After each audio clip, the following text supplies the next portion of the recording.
수 없을 만큼 힘들고 어렵지만 낙심치 않고 승리하면 우리 자신에게는 은혜요 복이요 하나님이 이 일을 통해서 뜻을 이루시고 영광을 받으십니다.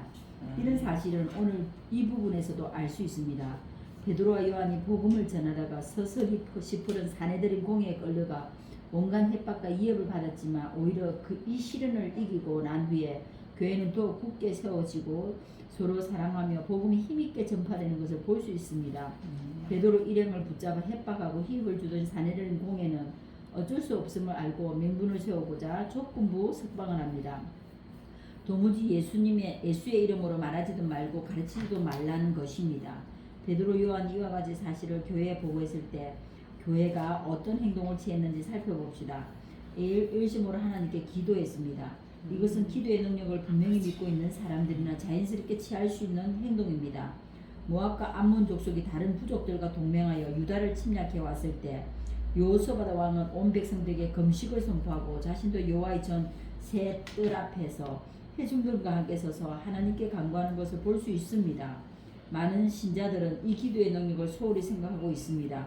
그래서 목사에게 기도를 부탁할 때도 목사님 기도를 꼭 해주십시오 하지 않고 목사님 어떻게 하겠습니까? 기도나 좀 해주십시오 하고 말하는 경우를 봅니다. 다른 방법으로 도와줄 힘이 있으면 좋겠는데 그런 것이 없으니 기도나 해달라는 것이지요.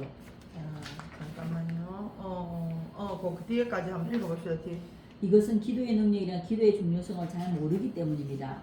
우리가 어려운 일을 당했을 때 스스로 절망할 필요도 없고 또 남을 원망할 필요도 없습니다. 하나님의 허락이 없이는 성도님이 건드릴 수도 없으니까요. 오직 하나님 앞에 나와 먼저 간절히 기도해야 합니다. 예루살렘 교회는 어려운 일이 닥쳐왔을 때 맨 먼저 기도했습니다. 그것도 그냥 기도할 것이 아닙니다. 일심으로 소리 높이 기도했습니다. 마음을 같이하여 열심히 기도했다는 말입니다. 여기까지 일단 한번 봅시다. 자, 베드로와 요한이 이제 풀려났어요. 사내들이 공을 그 잡혀가가지고 그러다가 이제 풀려났습니다.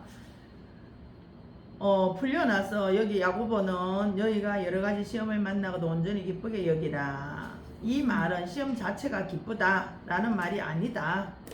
여러가지 시험이라고 했으니 그 중에 견디기 어려운 시험도 있을 것이고 이해를 하기 어려운 시험도 있을 것이고 뭐 그냥 쉽게 그럴 수도 있지 하고 넘어갈 수 있는 그런 시험도 있을 것이다. 그렇지만 그럼에도 불구하고 여러가지 시험을 만나거든 온전히 기쁘게 여기라 하는 이유는 그럼 뭘까? 첫 번째, 믿음의 시련이 인내를 만들어내기 때문에 온전한 믿음을 만들어낸다. 온전한 믿음. 인내를 통하여 온전하고 구비라는 다시 말해 원만한 이 말이에요. 사람으로 채울 수 있기 때문이다 라는 겁니다. 그래서 이 낙심치 않고 승리하면 우리 자신에게 은혜와 복이고 하나님이 이 일을 통해서 뜻을 이루시고 영광을 받으신다. 그렇게 얘기를 하고 있습니다. 자, 그러면 믿음의 그 시련을 통과한 사람은 그럼 어떨까? 어떤 자세를 가지고 있을까? 자, 메모하시기 바랍니다. 자, 믿음의 시련을 통과한 사람은 순교하지요. 아이고 할렐루야. 믿음의 시련을 통과한 사람은 첫 번째 담대합니다. 담대하고 여유로워요. 담대하고 여유롭고 겸손하다. 그리고 매사에 긍정적인 자세입니다. 매사에 긍정적인 자세다. 그러면 어떤 일이 생겼어. 그때는 그래 그때도 그런 일이 있었지. 여유롭죠? 그때도 그런 일이 있었지. 맞아. 그래 그럴 때 그런 일이 있었는데 내지는 뭐 그리고 또 그 어떤 일이 생기면 그래 그때도 하나님이 함께 하셨는데 뭐 그때도 하나님이 함께 하셨는데 그러면 그 말은 지금도 언제나 하나님은 함께 하신다 그 말이 되겠죠. 그처럼 매사에 이제 담대하고 이렇게 여유로워지고 그리고 매사에 긍정적인 그런 자세를 취한다는 거예요. 믿음의 시련을 통과한 사람들. 그렇다. 두 번째는 고난 중에 있는 사람을 위로하고 격려합니다. 왜 그렇게 할 수 있을까? 자기가 그 일을 겪고 넘어왔으니까. 그러니까 위로해 줄 수도 있고 격려해 줄 수도 있겠죠.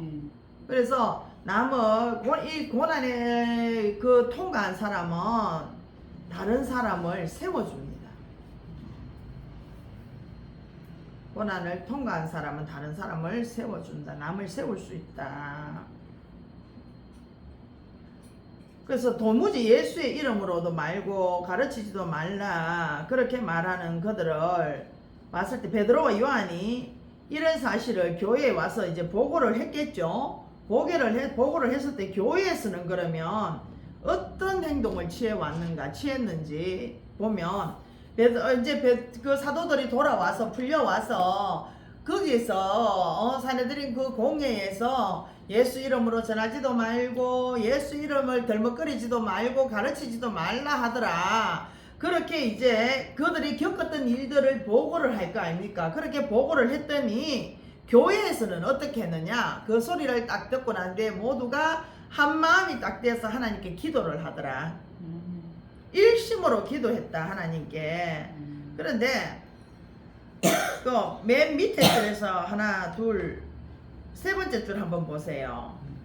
그래서 목사님에게 기도를 부탁할 때 사람들이 목사님께 기도 부탁할 때 있죠. 성도들이 목사님께 기도를 부탁합니다. 그리고 어떤 일이 있어요. 어떤 일이 있으면 목사님께 목사님 우리 이만저만해서 이런 일이 있습니다. 기도 좀 해주세요. 기도 좀 해서 기도 부탁할 때의 자세를 보면 두 종류의 사람이 있어요. 어떤 사람이 있느냐면 기도나 좀 해주세요. 방금 있죠? 기도나 좀 해주세요 하는 사람이 있고 또 어때요? 기도 해주세요 하는 사람이 있어요. 그렇게 있는 것처럼 우리가 기도하는 자는 두 종류의 사람이 있는데 기도나 해주세요 하는 기도나라고 표현하는 사람이 있고 그럼 이 기도나라고 하는 이 사람 그 다음에 두 번째는 응답을 하실 것을 믿고 응답하실 것을 믿고 기도하는 사람이 있어요. 꼭 해주십시오. 난 전달이 안 될까 싶어서. 그러니까 하나님께서 내게 응답을 주실 것을 내가 믿음으로 믿어버려. 확 믿어버리고 그리고 그러면 응답해 주실 것을 믿고 기도하는 사람의 기도는 어떨까요? 잘 들어주시죠. 바로 응답. 기도하는 말의 내용이 언어가 어떨까? 간절히 하겠죠. 간절히 네. 간이 소금에 절이주듯이 응답을 해주실 것을 믿고 기도하는 자는 이렇게 하실 것을 믿습니다. 믿음의 고백을 합니다. 그런데 그렇지 않고 기도나 좀 하지 기도나 좀 해보지 우리 정말 말을 실수하는 게요.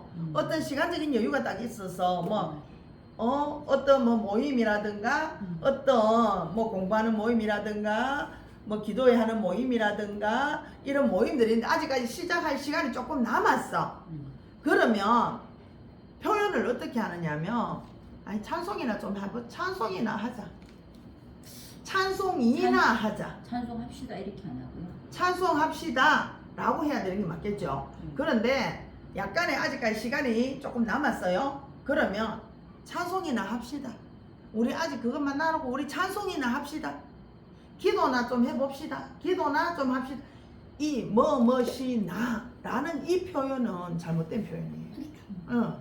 그런데 그런 말 실수합니다. 여러분들 교회 가서 유심히 한번 보세요. 유심히 보시면 어떤 소그룹 모임이라든가 이런 거 할 때 하다가 보면 자칫하면 그런 말 실수를 하게 됩니다.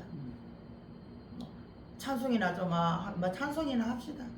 예를 들어서 잡담을 하고 아직 예배 시작 전이기는 한데 막 잡담을 하고 얘기를 하잖아요. 그러면 자 우리 그거 그만하고 이제 찬송합시다 이렇게 해야 되는 게 맞잖아요. 그런데 그게 아니고 이제 그거 그만하고 우리 찬송이나 합시다. 이렇게도 한다고 말을. 맞아요. 분명히 주변에 그렇게 하는 말씀하시는 분들이 있어요. 그런데 그 언어는 잘못된 언어다. 그거를 우리가 그런 것들을 정말 염두에 둬야 됩니다. 그러면 이제 기도하는 사람 두 종류가 있다 했어요. 한 종류는 기도나 하는 사람이 있고, 한 종류는 응답될 것을 믿고 기도하는 사람이 있어요. 1번은 기도나 하는 사람, 2번은 응답될 것을 믿고 기도하는 사람. 그러면 여기에서 여러분은 1번입니까? 2번입니까? 2번 믿고 기도해야지. 믿고 기도한다. 예. 2번. 하나님은요, 응답을 믿고 기도하는 자에게 역사하십니다. 어떤 사람에게 역사한다고요? 믿고 기도하는 거지. 믿고 기도하는 자. 응답을 믿고 기도하는 자에게 하나님은 역사하십니다. 왜 믿음 될 때지어다. 그렇죠. 그래서 믿고 기도하는 것이 중요하다. 넘어갑니다. 두 번째 뒤로 넘어가서 그러면 자, 일심으로 부르짖는 내용이 그럼 성도들이 일심으로 부르짖는 내용들이 어떠했는가 한번 봅니다. 첫째, 하나님은 대주제라고 했습니다. 대주제 헬라어로 디스포트라는 한 집의 주인이란 뜻입니다. 요새는 가장의 권위가 땅에 떨어지고 말았습니다. 고개 숙인 남자들이 많다고 하지 않습니까? 그러나 당시는 지금과 상황이 아주 달랐습니다. 주인은 집에서 절대적인 존재였습니다. 하나님은 우리 가정, 우리 교회, 우리 민족, 우리 삶의 주인이십니다. 아멘. 그분은 천지와 바다 그리고 그 가운데 만유를 지으셨으며 다스리시는 분이십니다. 둘째, 예언이 응하고 있음을 알았습니다. 일찍이 다윗이 입을 통해 어찌하여 열방이 분노하며 민족들이 흑사를 경영하는고 세상의 군왕들이 나서며 가는들아 서로 껴하여 여호와와 그 기름 부음인데 부음이 네. 빠졌네요. 네. 구원받은 자를 대적하며 라고 예언하였는데 이 예언이 그리스도를 죽임으로 이루어지고 있는 것입니다. 이 사람들이 그리스도까지 죽였으니 자신들에게 임박한 위험을 가감해 달라고 온 교회가 기도한 것입니다. 셋째, 담대히 하나님의 말씀을 전하게 하옵소서 하였습니다. 대적자들이 위험에도 두려워하지 않으며 이로 인해 복음이 위축되지 않도록 기도했습니다. 자신들에게 닥칠 고난을 피하게 해달라고 기도가 아닙니다. 고난을 이기며 고난 속에서도 담대히 하나님의 말씀을 전하게 해달라고 하였습니다. 우리의 기도와는 차원이 좀 다르지 않습니까? 이것이 성숙한 신자의 기도입니다. 넷째, 표적과 기사가 예수의 이름으로 이루어지게 하옵소서 하였습니다. 반드시 눈에 보이는 표적과 기사가 나타나야 하는 것은 아닙니다. 그렇지만 사람들은 이런 일을 통해 하나님의 능력을 확인하게 되고 자신들은 하나님께서 함께 하신다는 확신을 가지고 있기 때문입니다. 이렇게 온 교회가 모여 일심으로 간절히 기도하자 기도의 응답이 이루어졌습니다. 예, 자, 일심으로 성도들이 부르짖는 내용들이 무엇이었느니까 첫째는 하나님을 대주제라고 불렀다. 대주제. 대주제라는 말은 한 집 주인이라는 뜻인데 그러면 하나님은 우리 가정의 주인이시다. 그리고 우리 교회의 주인이시고 우리 민족의 주인이시다. 누가? 하나님이. 우리 삶의 주인이 하나님이시다. 그것을 이제 입으로 고백하는 거죠. 그리고 그 하나님이 천지 만물을 지으시고 만유도 지으셨다. 라는 것을 말씀을 하고 있는, 기도하고 있는 겁니다. 그 입술의 고백이죠. 두 번째는 예언이 응하고 있음을 알았다. 확신이죠. 응하고 있음을 알았다. 그렇게 예언이 응하고 있는 것을 기도했고 그 다음에 세 번째는 담대히 하나님의 말씀을 전하게 해주십시오. 어떤 일이 있어도 담대하게 하나님의 말씀을 전하게 해달라. 그렇게 기도했다는 겁니다.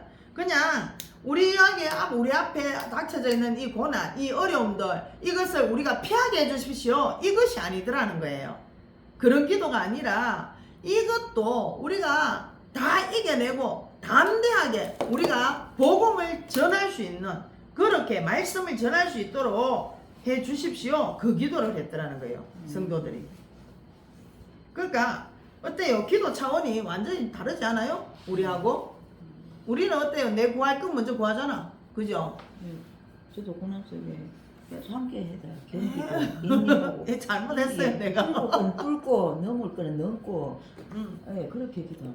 기도 그렇게 해야 나갈 돼요. 거는 뚫어 나가야 돼. 그렇게 해야 된다. 그리고 이제 네 번째, 표적과 기사가 예수의 이름으로 일어나게 하옵소서. 예수 이름으로 표적과 기사가 일어나게 해달라. 그런 기도를 온 교회가 모여서 그렇게 기도를 했다는 거예요. 그렇게 기도를 했더니 이제 응답이 이루어집니다. 응답이 이루어졌는데 어떻게 응답이 일어나는가 이제 한번 보겠습니다. 뒤로 넘어갑니다. 뒤로 넘어가서 봅니다. 먼저 모인 곳이 진동하였습니다. 이것은 하나님 임재의 증거입니다. 요즘 말하는 소위 진동 은사와는 그 의미가 다릅니다. 모인 무리 가운데 몇 사람이 진동한 것이 아닙니다. 모인 곳 즉 장소가 진동하였습니다. 무리가 다 성령을 받았습니다. 성령 충만의 증거는 여러 가지 은사와 표적으로 다양하게 나타납니다. 그러나 역시 한 성령의 역사하심을 알게 합니다. 담대히 하나님의 말씀을 전파하기 시작했습니다. 이것은 오순절 날의 역사와 같은 일입니다. 성령께서 오신 목적은 예수 그리스도 전가시기 위함이기 때문에 성령의 충만을 입은 사람은 가만히 있을 수 없습니다. 자, 먼저 초대교회가 기도를 하니까 나타나는 현상이 이제 응답으로 나타나는 현상이 먼저 모인 곳이 진동했다. 모인 곳이 진동했어요. 그럼 이것을 오늘날 우리에게 이제 적용을 하면 어때요? 함께 모여서 기도하잖아요. 함께 기도하는 무리들이 이렇게 모여서 기도를 하면 그 모인 무리들이 모두가 성령의 감동을 받고 성령의 감화를 입게 된다는 겁니다. 모여서 함께 기도할 때 그때 성령의 감동 감화를 받게 된다. 모인 곳이 진동했다 그랬잖아. 진동. 그래서 모여서 기도할 때 성령의 무리가 기도한 무리가 성령 충만 받고 성령의 감동 감화를 입게 된다. 자, 그렇다면 우리의 기도는 어떻습니까? 한번 봅니다. 너희는 먼저 순서가 아니라 오직 다만 일하는 뜻 그의 나라와 그의 의를 구하라 하셨는데 우리 나라와 우리의 필요한 것을 구하는데 급급한 것은 아닌지요. 고난 속에서도 굴하지 않고 담대히 하나님 나라를 전하도록 기도하고 있는 것이 아니라 무슨 당장 고난이 없게 해달라고 아우성치는 것은 아닌지요. 그러나 성숙한 교회 성숙한 신자는 기도 제목이 바뀌어야 합니다. 기도하는 내용이 바뀌어야 합니다. 자, 우리는 어떻게 기도하느냐? 너희는 먼저 그의 나라와 그의 의를 구하라. 그렇게 말씀하고 있습니다. 근데 이거 너희는 먼저 이 말은 순서 차례대로 1, 2, 3, 4 순서를 얘기하는 게 아니라고 얘기하고 있어요. 순서를 얘기하는 게 아니라 오직 먼저 뭐 해라? 그의 나라와 의를 구해라. 그 얘기라는 겁니다.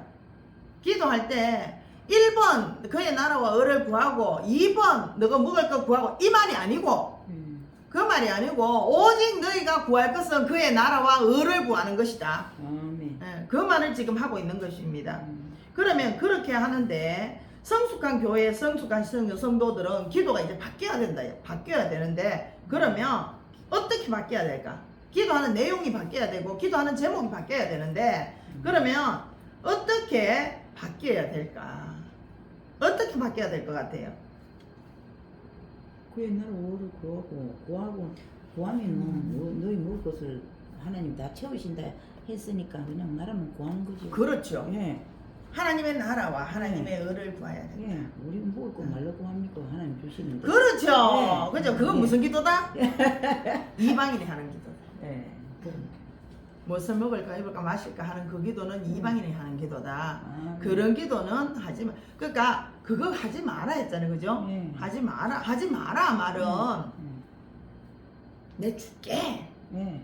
아멘. 이 말 하지 마. 내 줄게. 그거 내 알아서 줄게. 아, 어떨 때 그의 나라와 의를 구할 때 줄게. 그 말이겠죠.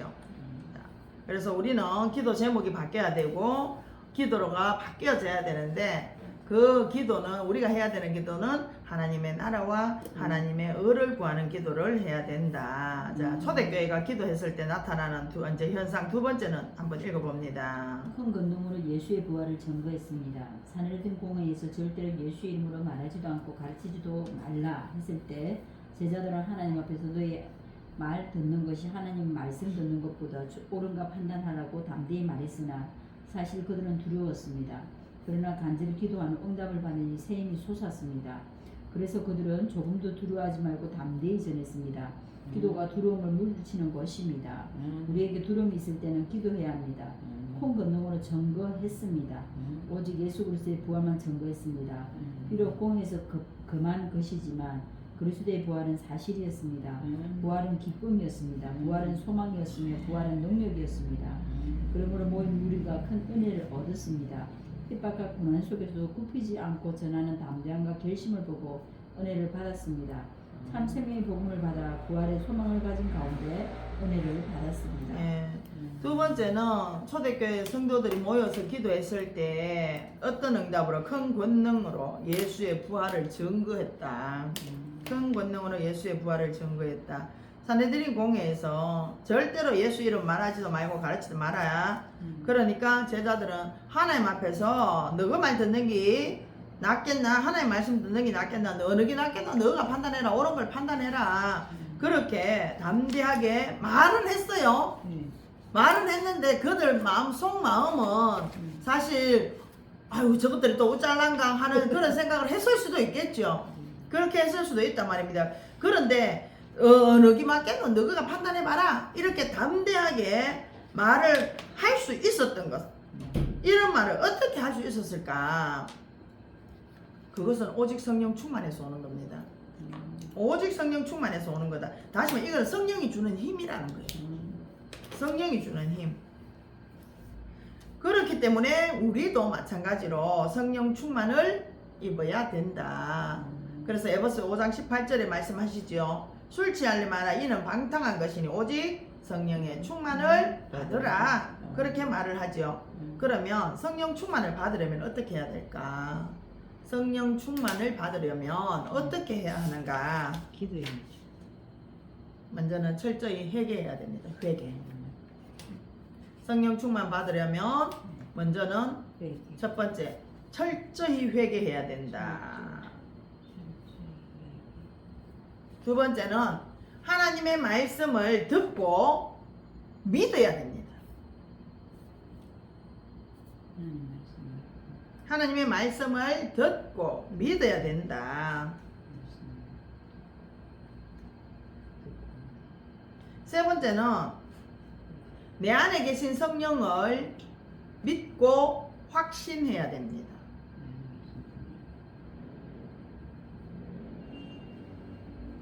내 안에 확실히 성령이 계신 걸 믿어야 된다는 거예요. 믿고 확신해야 된다. 그래서 고린도전서 3장 16절로 17절 펴봅니다. 고린도전서 3장 16절로 17절 펴서 같이 읽어봅니다. 고린도전서 3장 5전 3장 몇 절요? 16, 17 17. 내 안에 계신 성령을 믿고 확신해야 되는데 내 안에 정말 성령이 계신가 안 계신가 한번 찾아봅니다. 3장 16, 17 찾으셨나요? 예. 같이 읽습니다. 시작. 너희는 너희가 하나님의 성전인 것과 하나님의 성령이 너희 안에 계시는 것을 알지 못하느냐? 누구든지 하나님의 성전을 더럽히면 하나님이 그 사람을 멸하시리라. 하나님의 성전은 거룩하니 너희도 그러하니라. 아멘. 하나님의 너희가 석분이가 하나님의 무엇이라고요? 성전이 올시다. 성전이 올시다. 성전이 올시다. 성전인 것과 하나님의 성령이 누구 안에? 너희 안에. 너희 안에, 내 안에 거하시는 것을 알지 못하냐? 누구든지 하나님의 성전을 더럽히면 어떻게? 하나님이 그 사람을 멸해버린대요. 멸해버린다. 하나님은 하나님의 성전은 거룩하니 너희도 그러하니라. 거룩해야 된다. 그렇게 말씀하고 있습니다. 그래서 내 안에 계신 성령을 확실히 믿고 확신해야 된다라는 겁니다. 자, 그래서 그들은 조금도 두려워하지 않고 담대히 전했다. 성령 충만받아 성령이 주는 힘으로 담대하게 전했고 그리고 큰 권능으로 전했다. 큰 권능, 큰 권능이 그럼 뭘까? 큰 권능으로 정해냈는데 이거는 예수의 이름으로 주는 능력과 권세를 말하는 확신을 말하는 거예요. 예수의 이름으로 주는 능력 그리고 확신으로 증거를 했다 이 말입니다. 그래서 우리는 예수의 이름으로 죄사함 받았다 하는 그런 체험이 있어야 돼요. 죄사함 받은 체험. 나도 예수 이름으로 죄사함 받은 체험 이런 것들이 있어야 된다. 사도들은 그런 체험들이 있었습니다. 예를 들면 어때요? 죽은 나사로를 살리신 우리 주님이 내가 죽어도 나를 살리신다. 죽은 나사로, 죽어가 냄새가 풀풀 나는, 나흘이나 지나서 냄새가 풀풀 나는 그런 나사로를 우리 주님이 살리셨잖아요.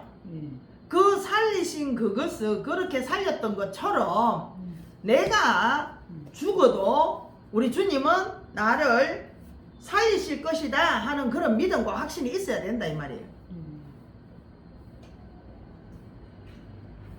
말씀에 확신이 없이 내가 말씀에 확신 없이 전도한다면 그러면 또는 내가 말씀에 확신이 없이 설교를 해요. 내가 말씀에 확신 없이 전도하는 거나 내가 말씀에 확신이 없이 설교를 하면 그것은 이 칼이 있는데 칼은 날이 써야 되죠. 날이 써야 되는데 날 쓰지 않은 검하고 똑같다 이 말이에요.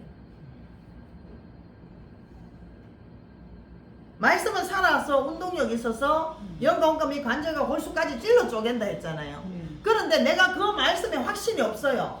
확신 없이 전도하고 확신 없이 말씀을 전하면 그 말씀이 칼날이 날이 써 있냐 말이야. 무디단 말이야. 무디면 자를 수 있을까요? 못 잘라요. 그래서 칼날이 날 쓰지 않은 칼과 같다 이 말이야. 히브리서 4장 12절에 그렇게 말씀하지요. 하나님의 말씀이 살았다. 말씀이 살았고 운동력이 있어 좌우의 날선 검과 같이 예리하고 우리의 혼과 영감의 관절과 골수를 찔러 쪼개기까지 하고 어디까지? 마음과 생각까지 감찰한다 그랬습니다. 그처럼 하나님의 말씀이 살았다고 믿어지는 자가 전도도 하고 설교도 해야 된다. 하나님의 말씀이 살았다. 믿어지는 자, 확신하는 자가 전도하고 설교했을 때에 그 말씀의 능력이 나타난다. 날 쓰지 않는 검은요 절대입니다. 절대 영과 혼감이 관절 골수 찔러 쪼개지를 한다 못한다? 못한다. 절대 못 쪼갠다. 그리고 예수 부활을 증거했다 그랬어요. 오직 예수 그리스도의 부활만을 증거했습니다. 제자들은 이 부활하신 예수를 증거한다라는 것은 십자가에 죽으신 예수는 다시 살아나셔서 내 안에 계시고 내 안에서 내 주인이 되셨다 하는 것을 전하는 것입니다.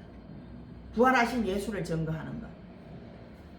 십자가에 죽으신 예수는 다시 살아나셔서 부활의 영으로 내 안에 계신단 말이에요. 내 안에 계시고 내 안에서 나의 주인으로 내 주에 계신다. 나의 주인 되신다 하는 것을 전했다 이 말이에요. 부활하신 예수 증거했다는 것은 그러면 우리도 마찬가지입니다.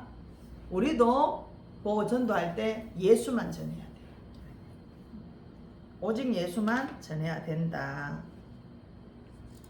뒤로 넘어갑니다. 이제 첫 번째는 초대교회 이제 성도들이 일심으로 기도했어요. 그죠? 기도했고 베드로와 요한이 전한 그 소식들 그 풀려나서 와서 했던 그 얘기를 보고를 하니까 성도들이 한 마음이 돼서 하나님께 기도를 했어요. 그리고 두 번째는 뭐 했다? 큰 권능으로 이제 사도들이 그리고 성도들이 예수의 부활만을 증거했어요. 증거를 했고 이제 세 번째는 상부상조했다. 상부상조했는데 이 상부상조는 서로에게 부족한 부분을 채워주고 서로 약한 부분을 위로하고 격려했단 말이에요. 서로에게 부족한 부분을 채워주고 그리고 약한 부분, 서로 약한 부분을 서로 위로하고 격려했다 라는 겁니다. 교회의 부흥의 3대 요소가 있다면 제가 읽으면서 넘어갈게요. 시간이 다 돼가서. 교회 부흥의 3대 요소가 있다면 그것은 뭐다? 기도, 전도, 교제다. 기도 전도. 있어요. 줄 쳐놓으세요. 교회 부흥의 3대 요소가 있다면 그것은 기도, 전도, 교제다. 하나님께는 기도하고 불신자들에게는 복음을 전하며 성도들과는 사랑으로 교제하는 교회야말로 이상적인 교회의 모습이라 할 수 있다. 그런데 초대 예루살렘 교회가 바로 이런 교회다. 그들은 자신들이 가지고 있던 물건과 재산을 서로 나누었었다. 이것은 은혜 받은 사람들에게 나타나는 자연스러운 결과가 아니겠습니까? 그래서 자연스러운 결과라는 거죠. 그래서 사람이 은혜 받기 전에는 아까운 것이 많아요. 내 거라고 여기고 아까운 게 많아요. 그래서 힘껏 헌금을 드리지 못하고 마음껏 봉사하지 못한다. 어떨 때? 은혜 받기 전에. 은혜 받기 전에는 아까운 것도 많고 헌금도 힘껏 못 드리겠고 봉사도 마음껏 못해. 주저주저 해요. 그런데 은혜를 받고 나면 아까운 마음이 싹 사라집니다. 없어진다. 왜? 첫 번째, 둘, 세 번째 있죠. 네. 첫 번째, 나를 위해서 생명까지 희생해 주신 주님의 사랑을 깨닫기 때문에. 두 번째는 모든 것이 주께로부터 왔다는 사실을 깨닫기 때문에 헌금도 최선을 다했어요. 그렇죠. 그리고 세 번째는 그 물질의 주인이 내가 아니라는 거죠. 내가 아니고 나는 정직이다. 나는 정직이다 라는 것을 깨닫기 때문에 그렇다라는 겁니다. 그래서 성령 충만 받은 사람은 정직의 자리에 있습니다. 성령 충만 받은 사람은 정직의 자리에 있지만 성령 충만 받지 못하면 내가 주인의 자리에 있습니다. 없죠? 제가 지금 설명하는 겁니다. 그거. 성령 충만 받으면 성령 충만 받은 자는 정직의 자리에 있다. 그러나 성령 충만 받지 못하면 내가 주인의 자리에 앉아 있게 됩니다.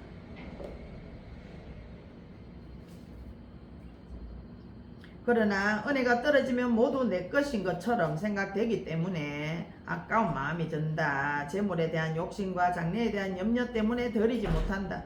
그렇지만 정말 사랑하는 사람과도 네 것, 내 것 따지냐는 겁니다. 우리 사랑하는 사람 어때요?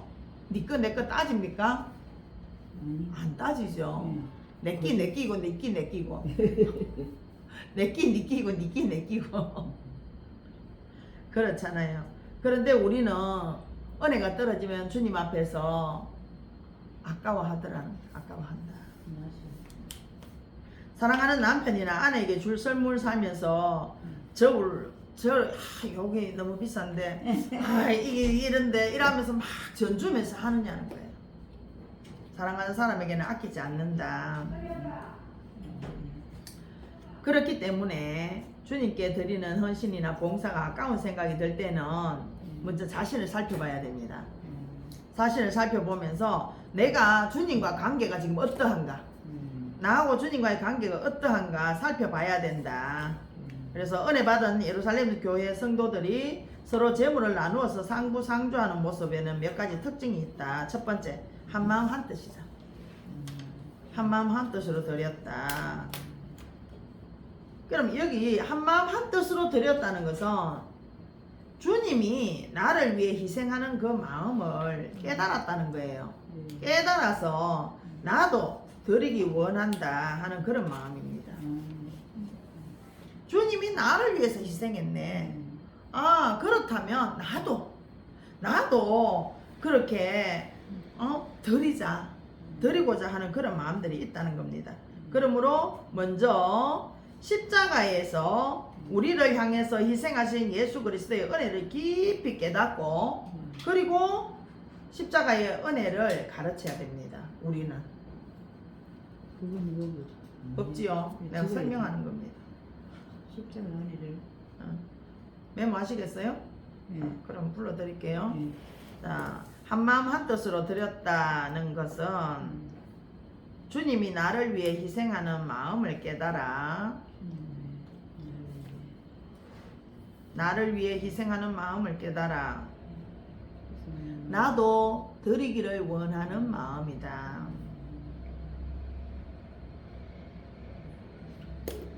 그렇기에 먼저 십자가에서 우리를 향하여 희생하신 예수 그리스도를 깊이 깨닫고, 십자가에서 희생하신 우리를 향하여 희생하신 예수 그리스도를 깊이 깨닫고 십자가의 은혜를 가르쳐야 된다.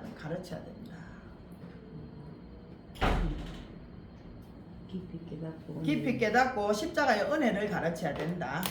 우리 지금 가르치는 자잖아요. 그래서 가르칠 때 십자가의 은혜를 가르쳐야 된다라는 겁니다. 그러면 이 어디까지 가르쳐야 될까? 어디에 이르기까지 가르쳐야 될까? 어디에 이르기까지 가르쳐야 될까? 자기의 소유를 팔아서 주께 드리고 청지기로, 자기는 청지기의 자리에 이르기까지 가르쳐야 됩니다. 어디까지 가르쳐야 되느냐? 어디까지 가르쳐야 되느냐? 이유가 자기 소유. 어디까지 가르쳐야 할까? 하면 자기 소유를 주님께 드리고 주께 드리고 청지기의 자리에 이르기까지 가르쳐야 된다. 자기 소유를 주께 드리고. 그러니까 지금 예를 들어서 내게 아주 좋은 집이 있어요. 응? 내게 아주 작은 좋은 집이 있으면 그 집이 지금 내 집이죠.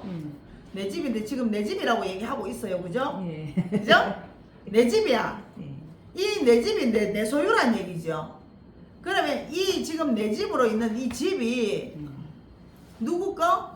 주님이 내게 주신 집이란 말이야. 예. 소유권을 주님께로 이전시켜요. 내 거라고 생각하던 것을 주님이 내게 맡겨주신, 내게 주신 집. 그러면 나는 그 집을 관리하는 청지기. 그렇게 되는 거예요. 그 믿음에 이르기까지 가르쳐야 된다. 내가 먼저 알아야 되겠죠. 그렇죠. 그러려면은 내가 그 하나님이 예수께서 내게 베풀어 주신 은혜를 깨달아야 되고, 그리고 그 십자가의 은혜를 깨달아야 되겠죠. 그 십자가의 은혜를 깨달으면 그저 감사하죠. 네. 그리고 그 깨닫거나 그것을 깨달아야만이 다른 사람에게 그 십자가의 은혜를 가르칠 수가 있어요. 내가 깨달아야 가르칠 수 있다. 내가 깨달아서 아는 만큼 가르칠 수가 있어요. 그렇기 때문에 내가 먼저 깨닫고 그것을 십자가의 은혜를 성도들에게 가르쳐서 그 성도들이 그 은혜를 깨달을 수 있도록 가르쳐 줘야 되는데, 그러면서 그 성도들이 변화되어야 되겠죠. 어디 믿음까지 이룰 때까지 가르쳐야 되느냐 이거예요. 어떤 믿음에 이르기까지 내 소유권을 주님께서 소유로 맡기고 내려놓고, 그리고 나는 청지기 자세로 돌아갈 때까지 그 믿음에 이르기까지 가르쳐야 된다 이 말이에요. 그 믿음이 아니라요. 그러면 이제 그걸 가지고 붙들고 울어야 돼요. 네, 드리고 싶은 마음은 많이 있어요. 내가 그 믿음에 이르지 않으면 그런 나의 모습을 보고 울어야 됩니다. 넘어갈게요. 한 마음으로 드렸다 그랬죠. 그럼 두 번째, 사도들 앞에 두었다. 재산을 팔아가 지금 사도들 앞에 두었다 그랬습니다. 사도에 대한 온전한 신뢰가 완전한 의탁을 할 수 있었던 것이다. 자신의 이름이나 명성을 구하지 않았다. 사도들이 가장 필요하다고 생각하는 곳에 가장 보람있게 사용할 것을 믿었기 때문에 사도들이 어디에 필요한지 가장 필요한 곳에 아주 잘 사용할 것을 믿었기 때문에 자기의 재산들을 팔아서 사도들 발 앞에 갖다 놨단 말이에요. 사도들 발 앞에 갖다 놨다. 그래서 초대교회 사도들은 사욕이 없었습니다. 초대교회 사도들은 사욕이 없었다. 사적인 욕심이 없어. 그렇죠.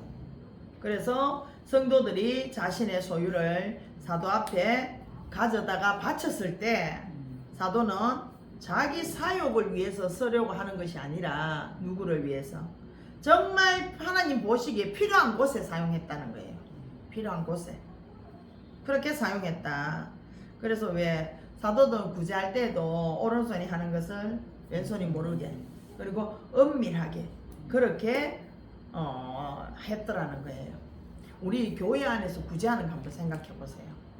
구제하는 거 생각하면 교회 안에서 구제할 때 그냥 이렇게 누구한테 줬는 게 보면은 기가 막히게 다 공개가 돼요. 네, 희한한 공개죠. 공개가 되죠. 공개가 되고 또 구제한다 그러면서 어디 과원에 갖다 준다거나 시설에 갖다 드린다거나 하면서 할 때는 보면 어때요? 거기 가서 하고 단체 사진을 찍습니다. 그죠? 예. 그거는 올바른 구제가 아니다. 그건 나를 드러내기 위해서 안 드러내기 위해서 그렇게 하는 것은 옳은 구제가 아니다. 그런데 사도들은 그렇게 하지 않았더라는 거예요. 않았더라. 하나님 앞에서 정말 필요한 곳에 사용했다. 자, 세 번째, 사도들이 각 사람의 필요에 따라 나눠줬습니다. 성도들이 신뢰한 만큼 사도들은 재물 관리에 신실하고 분명했다. 사람들이 원하는 대로 나누어준 것이 아니다. 필요에 따라 나누어줬다. 전능하신 하나님조차도 사람들의 욕심을 채울 수 없다. 그렇게 하셨다. 그러므로 사도들은 사람들의 필요뿐 아니라 하나님의 필요에 따라 하나님의 뜻에 맞게 나눠줬다. 다음 부분에는 이런 상부상조하는 그런 초대교회에서 두드러지게 나타나는 대조적인 두 인물을 비교해 본다. 제가 사실은 오늘 13까지 다 나가려 했거든요. 또 뭔가네. 자, 그러면 13 이거는 다음 학기에 시작할게요. 네. 6월 첫째 주가 아닌 둘째 주죠? 네, 둘째 주. 그럼 언제지? 6월 저쪽을 보세요. 저 6월이네. 아, 맞네. 11일, 그죠? 6월 11일. 네, 맞습니다. 6월 11일. 6월 11일까지. 자, 그러면 레포트는 어디까지? 53페이지 끝까지, 그죠? 네. 54페이지 맨 윗따라까지 네. 레포트 쓰시면 되겠죠? 네. 그렇게 하셔서 해오시면 되겠습니다. 자, 수고하셨습니다. 감사합니다. 네, 많이 잔다고 고생했습니다.